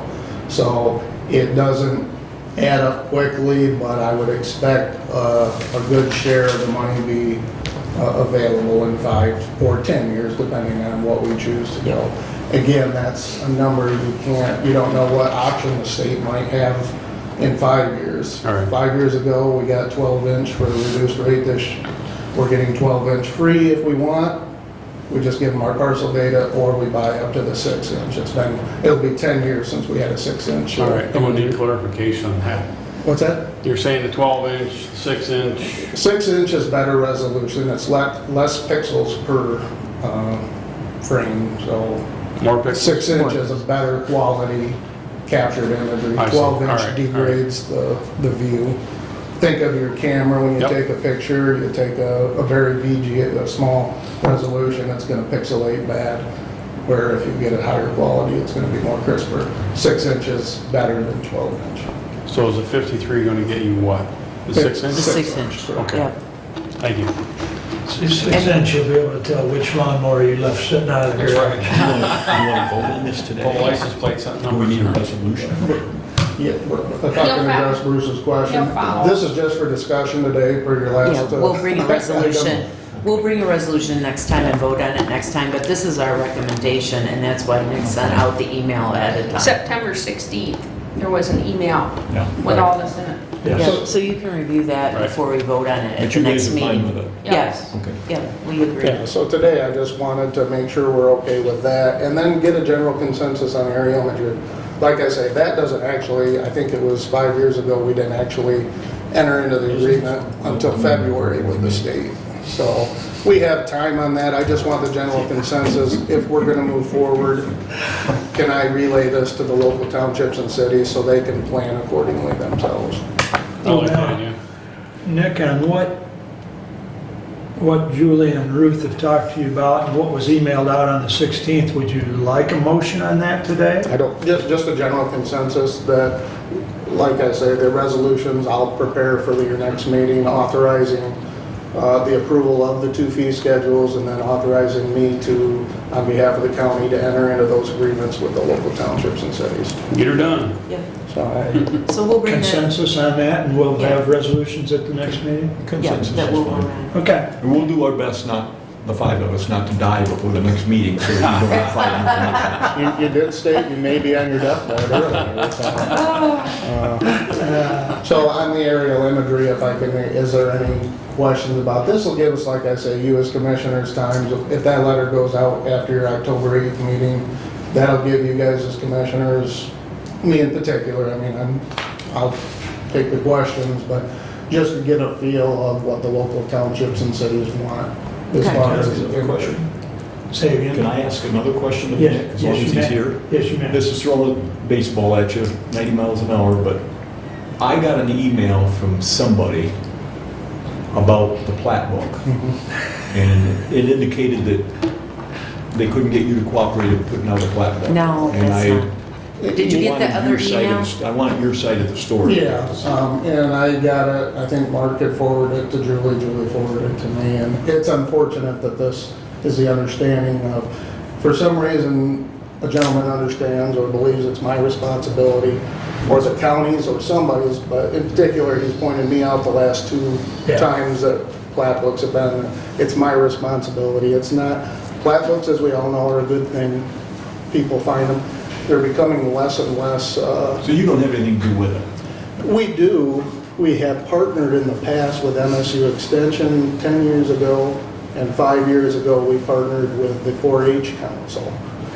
But at this time, and this is simply what I stated in an email to his response, I cannot commit to anything at this point. There's too many questions as far as previous partnerships that we don't think them are available. Plus, I don't have the time or the people right now, the qualified people, to start a project like that it will take, because it takes hundreds of hours to create one of these. 600? Hundreds. 100. I'm not gonna say 600, but hundreds of hours. And quite frankly, I don't know where we're gonna get that, plus the money that it would require to start up. Yeah, you The have to get partnership would get you the sponsored. money? Yeah, and sponsorships, Bruce, for Well, ads, yeah. and it's, you know, it's a lot of work. Yeah. It's like making a phone book, you know, you got. Right. But also, all this information is available to anyone from the public on the Hillsdale GIS system. You can enter that as a guest, and you can get So it's all kind of, this it's kind of information. like an electronic Plat book. plat book. Yes. And it's more up to date. I'm not saying the plat book is obsolete, and I want to do it in the future. It's just right now, I would be irresponsible to commit to any time frame that this gentleman wants, some kind of time frame, and I just would be irresponsible to have a time frame. Well, And also the separate. plat book, the thing you have to understand about it, the GIS is constantly updated. If I sell property out here at the edge of town with 5 acres today and you printed the plat book yesterday and dispersed, then it's already out of Outdated. date. So, So it's out of Okay. date the day you I knew there was distribute another it. side to the So- story, that's what I wanted to ask. So I mean, thank you. I just want to make it clear that it's not anybody's responsibility to have a plat book. That this gentleman believes that, like I say, it was my it responsibility. does not fall under his statutory Well, that's kind of responsibility. what I wanted. That's what I wanted. So, Yes, and he's not Okay, opposed that's to good. it, but Thank you. it kind of doesn't, it costs a lot of money. It takes a lot of time and a lot of hours, and, you know, frankly, it's all available and up to date on the GIS system. well, So and there's it's- money spent to print these, and I believe, Yeah. Nick, didn't you say there was about 200 of them still sitting Last around? time I knew there was, Yeah. now adding to that, I think they did order more than they usually did in the past. But that's the thing too, just to give you a brief, 10 years ago, we actually did everything in-house and Yep. printed at the stock house.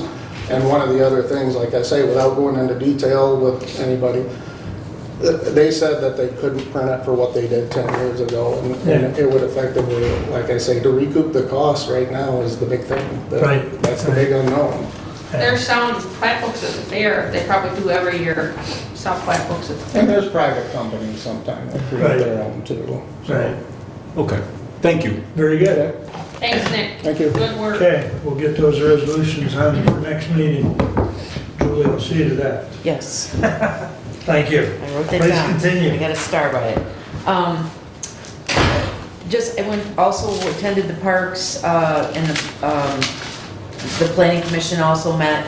I wasn't able to make that meeting because I was out of town, but just to update, they're working on getting the budgets in so we can get those to Bruce and Ruth and start working on that to incorporate those for next year. I went to the EVP Awards. That was a really nice thing they had right over here at the Elks. And it's really refreshing to see all the different types of economic development that was recognized there at that meeting. So things are going well.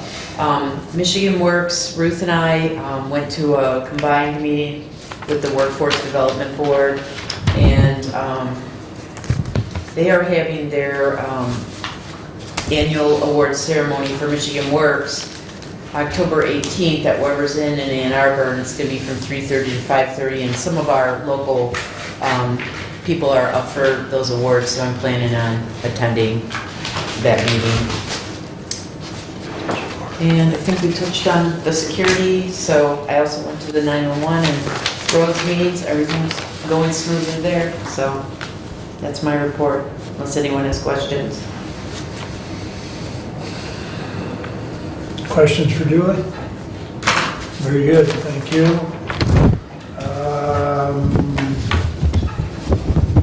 Bruce? Well, I got this today, Ruth gave it to me. The Federal Aviation Administration conducted an aeronautical study concerning a project in North Adams, Michigan. And then they got you to look into it. Do you want me to look into it or Yes. just throw it away? No, look into it. That's why I gave it to you. North Adams. Okay, North Adams. They want to put an international airport in out there? Well, you know, part of the airport's in Adams Township, so that might be what they're talking about. Oh, okay. Originally, they were going to build an angled runway from corner State and Lake Pleasant Road, angle it southwest. Well, Then they didn't build it, so I don't know, maybe it's something to do with that. they probably need to. This next stack of stuff is all about the AAA Area Agency on Aging. They're negotiating contracts with their union and with their management people. And just so you know, it ended up, the management people are going to get a 1.5% raise. And then there's another, that'll cost about $13,000. There's another $13,000 they're setting aside to offer up as merit pay, rather than just handing it all out in straight raises. And interestingly, they did their management stuff before they did their union. And I told them, I said, well, I've never been in an outfit where they do that way. It's always the union first, and then management comes after the fact. So they say they're going to change it next year. But it was too late, and they need to get it done. They have to have their contract done by the 1st of October, because under state law, you can't go retroactive back now. Okay, that got passed a few years ago. And I'll just tell you, I don't know what took place, because I wasn't there before, but apparently there was something done 3 years ago or something, and they figured out a way that they could get some of that money back. And I told them flat out, I said, well, I'm not going to vote for anything that does something like that. I said, state law is plain, and it's not intended to be a workaround. They put together this whole gobbledygook here of succession planning. Like if the head tunky-tunk keels over, runs away, does whatever, you know, and we got done talking about it. They're going to get it all down to one page. It doesn't have to be that complicated. So they also talked about the issue of individual board members going to the employees. And employees, apparently there's been an issue in the past where they've come to individual board members and tell them stuff, and things go on, and the CEO doesn't know anything about it, and so on. So they're trying to work on that if somebody contacts you, that's fine, but then you take that person and go in and sit down with the CEO to discuss the issue, and make the CEO aware of what's going on and what's taking place. They want to expand the PACE program up in Jackson. You guys know what that is? Yes. They haul in seniors that are at home. They'll haul them into this center, and they can get all their medical, they can get dental, they can get help with picking out their insurance, they can socialize and so on. They transport them in and they transport them home. And it's a great thing for Jackson. It's also supposed to cover Hillsdale County, but they can't, under federal law, go out and transport somebody more than 45 minutes, which pretty much eliminates most of Hillsdale County. But supposedly Hillsdale County is included in it. It's not a bad thing for seniors. What's happened, I've visited some of these up around Grand Rapids. what happens quite often is a senior will come in and they may be taking 15 or 20 pills a day of different things, and they get them in there and they have time to talk to them about, well, what's this for, and they can take the time to consolidate all the doctors they've been to, and quite often they can reduce the number of pills down to 7 or 8, make a significant difference. So it's a good thing, but it doesn't affect our county a whole lot right now because the transportation's so long. Can't they do it at the senior center, Bruce? Why couldn't they have a Hillsdale County one at the senior Well- center? Like just a one for our county? Right, they would need an area that would be totally free of everything else. In other words, that they could just, the doctors could be there and the people could come in and they could talk to them about Medicaid and the Medicare assistance and all that stuff. So I don't think our senior center has an area that they could come in. It's an all-day deal. It runs from early morning, 8 in the morning until 5 in the afternoon, that kind of thing. It's not a bad idea. I mean, can we find a place then? I mean, I don't know. Well, this requires federal money. Okay. So it's kind of like when, what's her name's, the Federally Qualified Health Clinic, what was there up in Jackson? They came down here. Yeah. And they were gonna open at the old McDonald's The old building. McDonald's, yeah. It's kind of like that outfit. They gotta have the federal money to do it, to get it set up and everything, and then when they did it, it fell through. But it's certainly worth asking, and I can Okay. do that. Thank So that's a you. good point. AAA's big deal in life is the My Choice waiver, which is keeping people at home and not having to go to nursing homes. And they get allocated slots by the state. And I learned something that is really, really, really stupid. And what I learned is that the state might give them 720 slots. And if they take on Bruce Caswell as an old duffer, and I die 2 months into them taking me on, that slot that I filled, they can't fill with anybody else the rest of the year.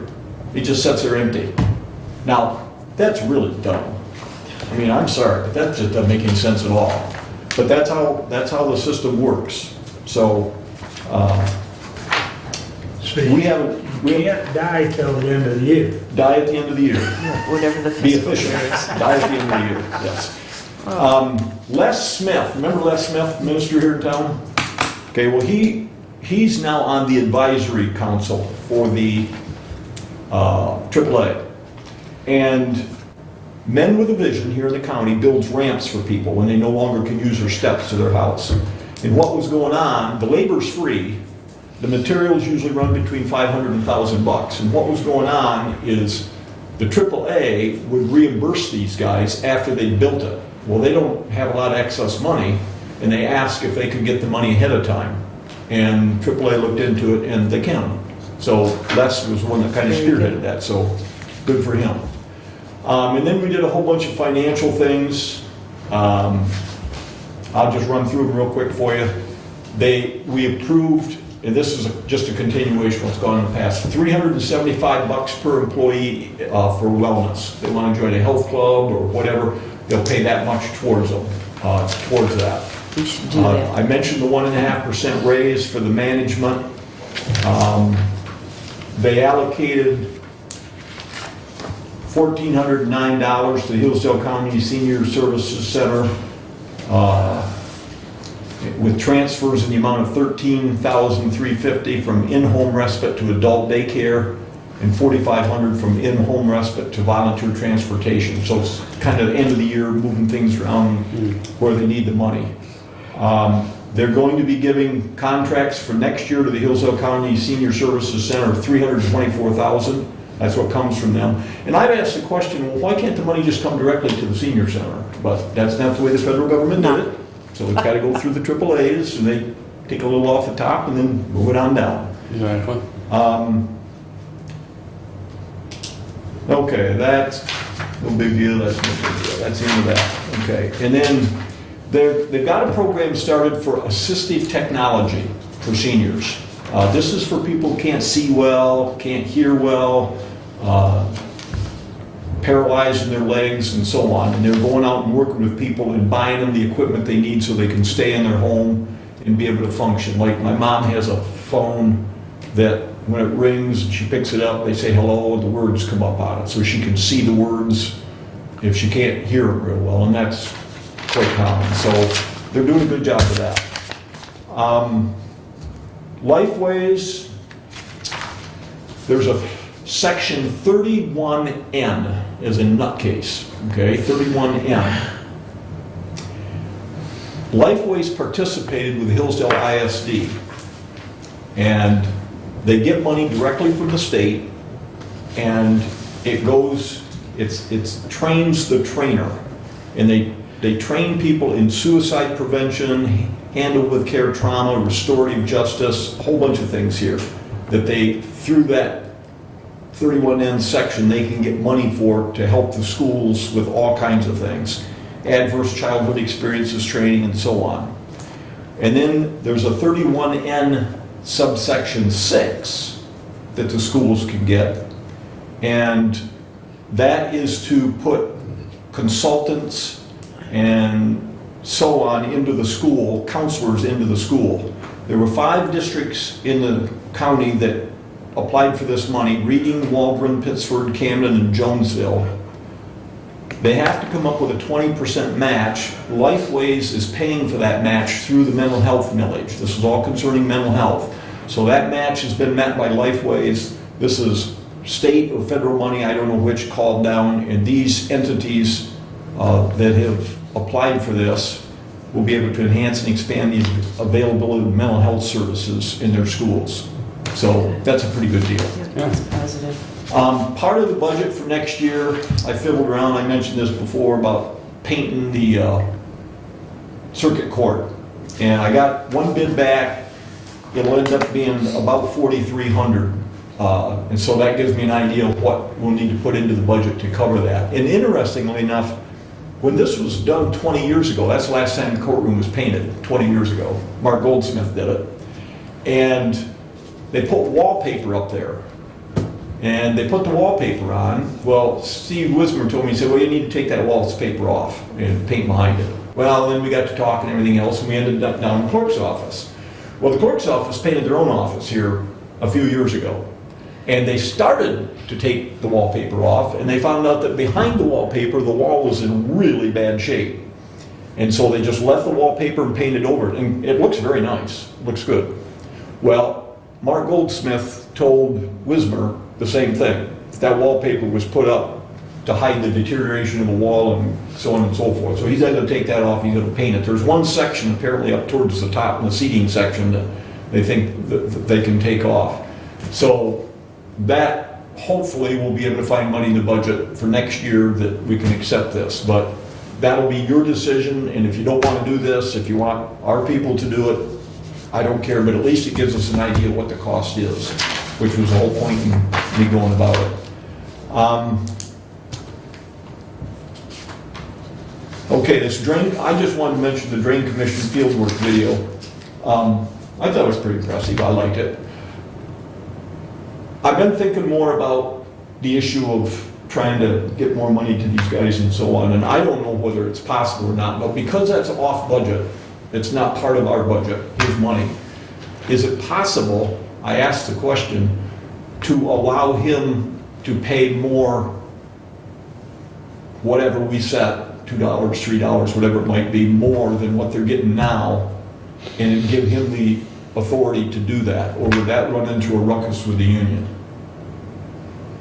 I'm thinking about a way of trying to get this done to help him out, because I know he wants to keep his people, I get it, and I know they need more money, I get that, to be competitive and so on, but since it's not part of our budget, I'm just trying to think of a way maybe that we could do something like that. So I just throw that idea out, you can throw it away if you don't like it.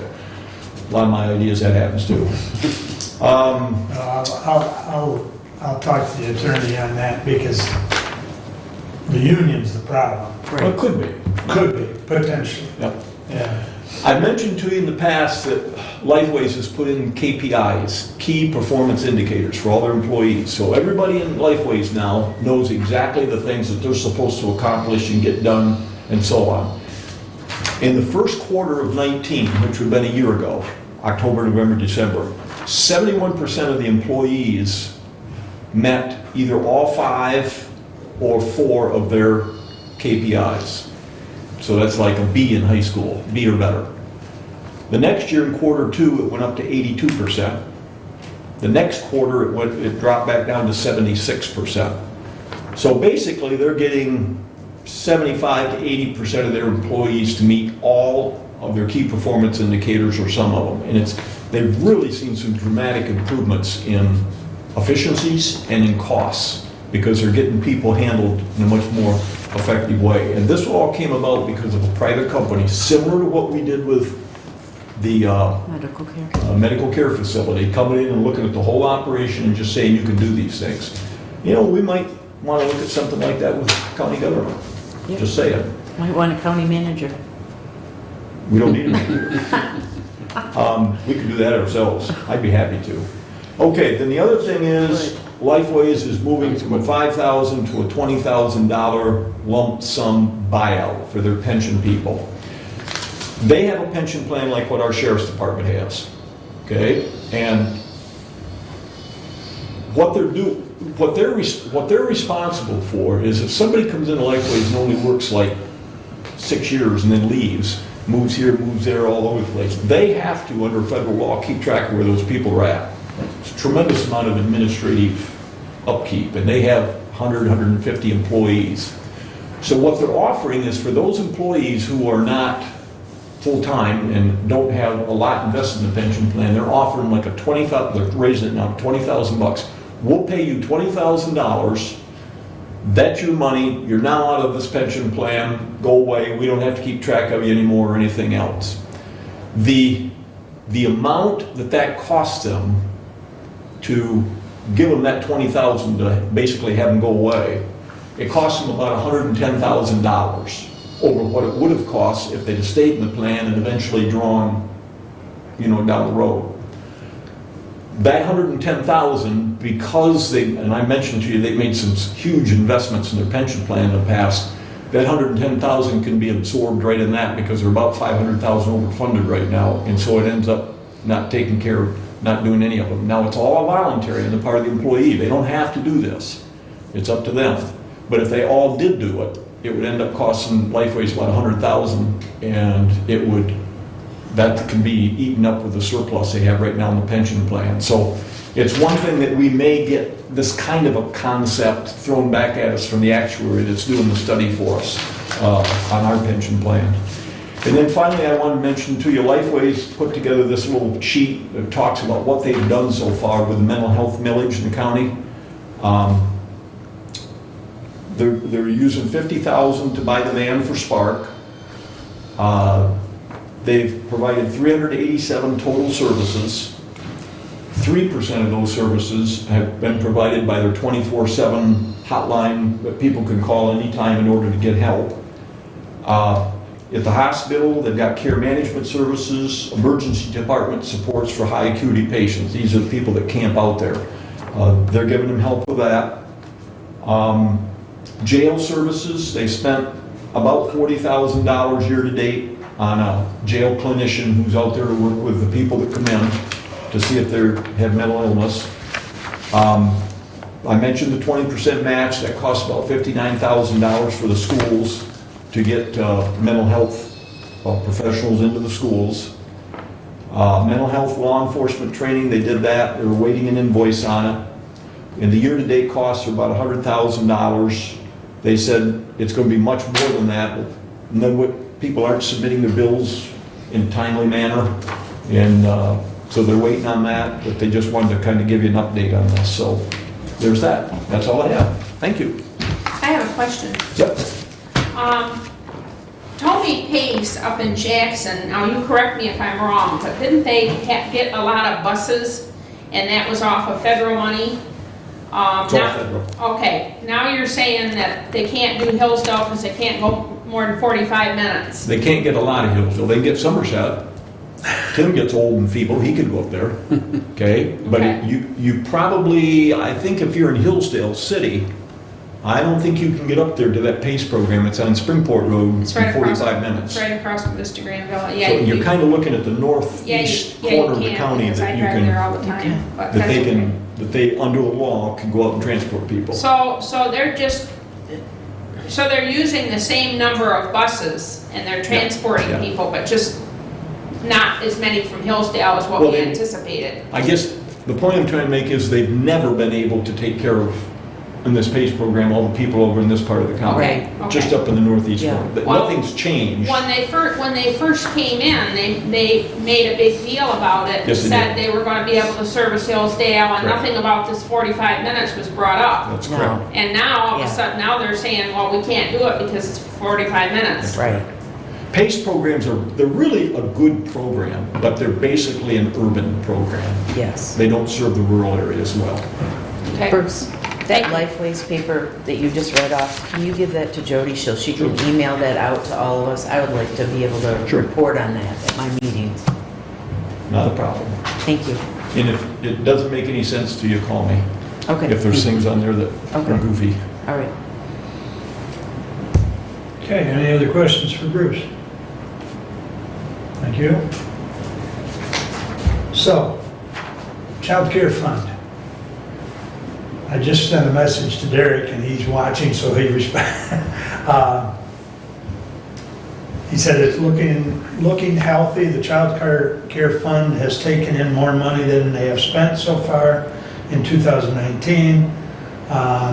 This includes what the county appropriates to the fund. Looks like state reimbursements are coming in timely. So I just wanted to verify that with him because we're actually on foster care cases, which is part of those dollars. We're down 45 cases from a year ago. We're down below 100 for the second month in a row. Yeah. We're at 96, whereas the same month of 2018, we were at 141. Right. Oh, wow. Yeah. That was. So, excuse me. You know, and that whole process of the Child Care Fund is going to change forthcoming, where we won't be paying and then waiting for the reimbursements. They're going to actually bill us and then we pay. Now, we'll still have to allocate money, Right. but we won't be, although Derek's indicated the payments have been coming back for our share, much more timely. That was a huge problem a couple years ago where we were paying it out and we weren't seeing sometimes it'd be 3-4 months before we'd see our share of it back. That's improved and they're changing to where we're only going to pay what our share is going forward. So, which made sense to me, why we were paying the whole thing and then Right. getting reimbursed. That's silly. Yeah. It's kind of like laundering money. It's not very efficient. Yeah, so, anyways, and Bruce and I have got the health department meeting on Thursday. And I guess the public health announcement, if you haven't seen it in the paper, the triple E virus with the mosquitoes. There's been at least, I think within our region, there's been at least 2 deaths.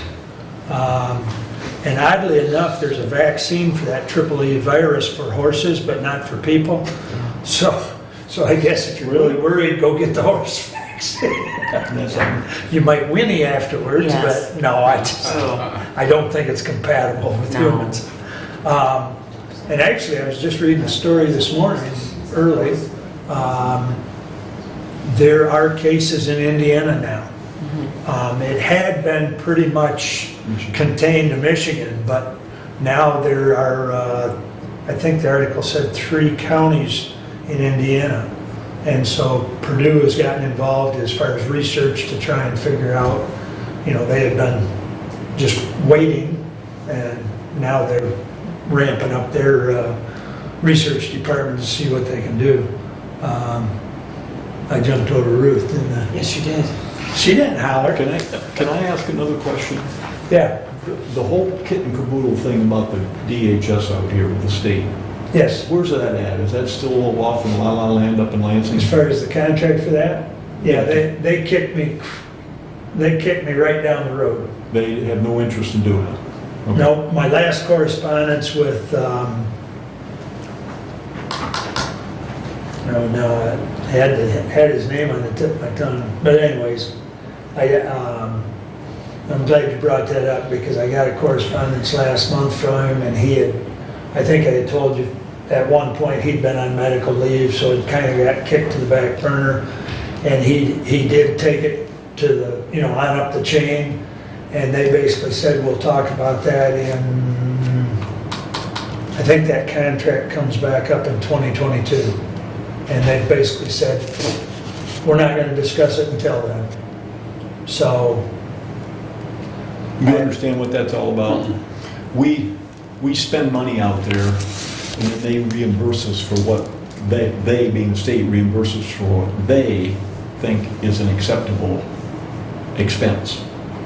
And we keep all our receipts and all this kind of stuff, send it up to them, and then they have to go through all the receipts and everything else. And what a lot of other counties have done is they've managed to have the state just convert over and pay so many dollars a square foot. That's what you pay, you're done. You don't have to do all this receipt stuff and everything else. So we tried to do that with these guys because we are not allowed to put any depreciation into those expenses. So when that building needs something major done to it, an air conditioning unit, a roof, whatever, we are responsible for the entire cost. The state pays nothing, but they use the building. And I said at the time, that's not right. I think when we submit this year, I think we should put in their depreciation for the building. Send it up to them. They can't anymore and say no. Well, that's right. They can't. What can they do? They'll either say yes or no. Yeah. Or they'll give us a percentage. And so, yes, I would encourage you and Derek to submit that with, You hear that, Eric? because, we're operating that building basically, we're not at a loss, but we're not making enough to make the major improvements, such as a roof. Catastrophic happens down the road. Or- Yeah. And, No landlord rents out a house, and doesn't make enough money to keep it fixed up. And what really the problem is, and it's not the first thing we've found over the course of the last several years, but it goes back to a contract that I think was first initiated about 15 years ago, and there was nothing built into it for, building maintenance. Mhm. There was nothing built into it. I shouldn't say maintenance, because they do cost share on some of the maintenance items. But it's major end items, such as a roof or an AC unit or things. We just did some work out there recently to help with the cooling of the server for the computers. And they did help with that. I don't remember, it wasn't 100%, but they did share the expense there. But, they're very, and as Bruce indicated, the process of us submitting that is kind of painful. And then it's pretty much at the whim of whoever's reviewing it. Okay, we'll reimburse this one, not this one, this, so it's, and then I had, what was his name? I had do this survey, Pavka. Did a survey for me comparing that building to other buildings as far as square footage rent. And we're actually leasing it for less than it should be by today's standard. So, and I submitted that information to them, and they still said, hey, we've got this signed contract. So, How long is the contract for? I think, I'd have to look it up, Tim, but I think it's 2022. So, So get reelected, then you can deal with it. there you go.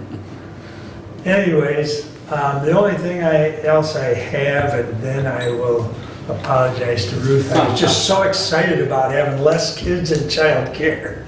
But We have an insurance meeting tomorrow at 10 a.m. Bruce and I have been attending those if you're able to. I believe it's here in this room, I I believe. can't be there. You can't? I Okay. told Derek I couldn't be there. Okay, okay. Well, then I'll have to be. And one of the guys from the union responded to him, he couldn't be there either. Right, right. Greg Huguet said he couldn't. I'll double check with Derek before I leave the building and see what kind of response he's gotten, as far as attendance. Because if it's not attended well, then we're not accomplishing anything. So, and with that, I will very graciously come back to Ruth. This is for you. You read that. This is what? Read that, and now we'll talk about it a little bit. I'm sorry I had to step out when you guys were doing correspondence. This was not in correspondence, but I'm sure that Mac sent this out, so I'm sure everybody got it. It's about the 4-year terms for county commissioners, the Yeah. House bills and the Senate We bills. talked about it. You guys talked about, what did you guys say? Well, Bruce has his own theory on it, on why they're trying to do it. Because they're trying to, he believes that they'll, if they pass that for us, that they'll try to pass it for state representatives too, okay. which he does not think is a good idea. Okay, all right. Moving on to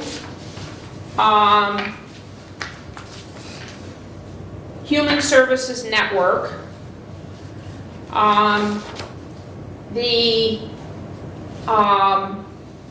I think I've talked about this before. There's a transportation task force in Hillsdale that is working on transportation, which has been an issue.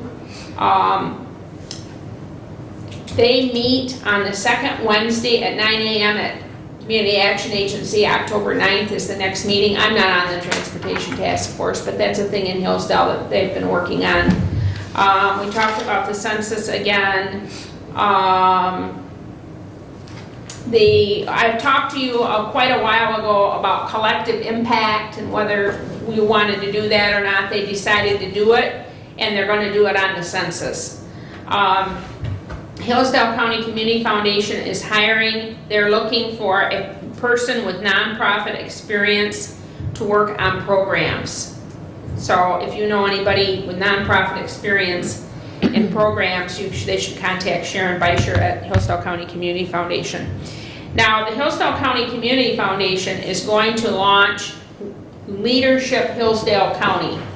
And it's where they're trying to connect young people with government, business, and develop leaders. And it's being done by Hillsdale County Community Foundation, EDP, and Spring Arbor University. And they're going to do the launch on October 9th, which will be a Trends Luncheon. Are you going to go to it? With JJ. And then they're going to do it on the second Wednesday for several months. And then the graduation will be in October of 2020. All these people will go through this leadership program and then they will graduate. And they're giving 5 nonprofits a free registration. So if there's a nonprofit that has a young person in it like this that wants to do this leadership thing, they're going to give 5 nonprofits each a free registration for one person. I think that's a good thing that they're doing that. The annual meeting, the Human Services Network annual meeting is coming up in the middle of October, and I'm going to go to that. And then I wanted to announce my next community conversation is going to be on October 10th at 6 at Rough Draft, and it's going to be Joe Hall, who is the Vice President of Development for Wallach Communities, and they're the ones building the Hillsdale Senior Project on Logan Street. So he's going to come on October 10th at 6 at Rough Draft and talk about that Hillsdale Senior Project and all about it, what it's going to entail and how long it's going to take to build it and all that kind of stuff. So I'm doing that in October, and unless there's any questions, that is my report. You didn't really say what your opinion was on the 4-year. Well, I'm sorry I had to step out. I was kind of wondering what everybody else's opinions were. I like the idea of it as far as every 2 years, if you're opposed, you have to run a re-election campaign. And then, 2 years rolls around quick. And running a re-election campaign kind of takes you off your game a little bit when you're out going door to door and giving speeches and doing events. Now you're kind of off on that, and it kind of takes you off the issues, and it takes you off your constituents a little bit, and I don't like that. I think that I was on city council before. This is different than city council. This is a lot more, to me, it's a lot more self-governing. If you're not doing your job as a county commissioner, I mean, you've got to report to a lot of people, department heads, elected officials, all these committees that we're on, other commissioners, constituents. It's a lot more intense, and if you don't do your job and if you aren't keeping up with it, then I think that at the next election you're going to get voted out. I don't think that people are going to tolerate, there's too many people looking at you, and you're responsible for too many committees. If you aren't doing your committees, they're going to call you, Mark, and you're going to know, and you can't do that. This is a big job, and if you're going to self-eliminate yourself. If in 2 years you say, this person isn't really doing it, then you're going to get voted out by the voters. The constituents will take you out, and you will get voted out. So I almost like the 4-year for that reason, so that every 2 years you don't have to run a re-election campaign, because I think, as I said, I think you'll get voted out if you aren't doing it. But Well, Michigan's one of 5 states Right. that are currently on a 2-year. And, the reason I bring that up, Ruth, is because that, with going to the aquifer meetings and getting to know a couple of the Ohio commissioners like I have, Ohio, they're on 4 years. And they're actually structured a little differently than we are. There's only 3 right, in all their counties. It's a standard number, whereas Michigan varies from county to county based on the census and redistricting. So, the states vary a little bit on how their board of commissioners is set up. But the bottom line is that Michigan's only one of 5 that operates on a 2-year. right. So I'm not saying it's good or bad. It is different, but it's interesting. I can tell you what my mother used to say when I would try that argument with her. She said, I don't care what everybody else is doing. You're a Kansville and you're going to do it right. I can't help it the other 45 states don't know what they're doing. Which is exactly what I said about Judge Smith coming down, the lady who was from Lansing coming down telling me he wasn't spending enough money. I said, why don't you tell the rest of them, come copy Judge Smith? Yeah. There's some truth to all that. Yeah. So, in any event, any questions for Ruth? Public comment. Anyone wish to address us at this time? All right. Additional business. Ruth? No, sir. Bruce? Bart and I were meeting with MERS. They called me and wanted to come down. We're going to meet with them at noon.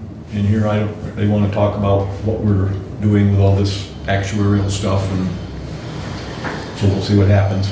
And then the other thing, a couple weeks ago, we got the stuff back from the lawyer on the ambulance stuff. Have you got a meeting set up with them yet? Well, we need to do that. I wanted to talk to you about that. So you're okay with the contracts as far as the lawyers, send them back, and you're good with it? As far as I know, but I Okay. should read it over one more time just to make sure. All right, well, let me know, because they've inquired to me twice, and I said, well, I gotta get with Bruce and make sure that he thinks everything's correct also. I've looked at it, Are I you think- okay with it? yeah. So. He's got we everything in there that we've suggested I to him. believe so, yeah.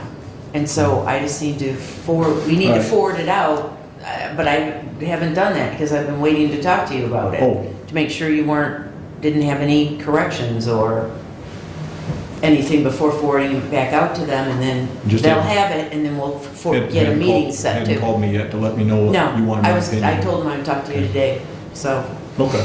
yep. Okay. Is it my turn? Yes. Okay. A couple, I don't know, you're looking around, I wasn't sure. Okay, a couple things. One of the things that neither Bill or I touched on is, the Parks Committee did approach the current tenant in the house, about raising the rent $50 a month, and she's agreed to stay and do that. So now we're gonna go forward with the roofing and gutter project that was approved, but we wanted to hear from her before, moving forward with that project. So she has agreed to stay and, agreed to pay the increased rent. Okay, my only comment will be though, and Bill, this is for you too, is that $50 gets earmarked into a capital improvement account, and it's used for capital improvements, not just for the park. Okay? I mean, that $50 amounts to $600 a year, which isn't a whole lot, but that way going forward, when we need a window or a door or gutter or something, we've got that nest egg in a separate line item. Because that was the whole intention of raising the rent, at least from this board. That's right. Yeah, we're aware of that. Okay, That's I what just we want to want. make sure. Yeah, we're all on the same page on that. Thank you.